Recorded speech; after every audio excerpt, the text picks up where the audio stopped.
Тараз қаласынан 18 шақырым жерде екі кесене бой көтеріп тұр. Олардың тұрғызылғанына 9 ғасырдан асқан. Тіпті Тәж-Махалдан 400 жылға үлкен. Жыл сайын жас жұбайлар үйлену тойы күні осында келеді. Олардың мақсаты бірге болуды жазбаған екі ғашықтың рухына тағзым ету.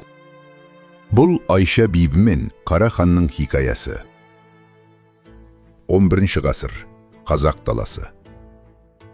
Айша белгілі ғұлама әрі ақынның қызы. Ақылына көркі сай, ғажайып ару.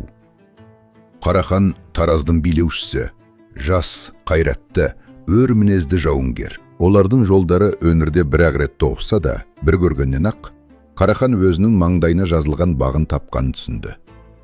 Ол Айшаның ұстазына келіп, оның қолын сұрады.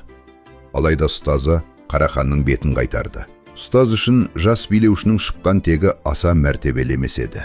Қара хан ауыр мұңмен кері қайтты. Бірақ жүрегіндегі махаббат оты сөнбеді.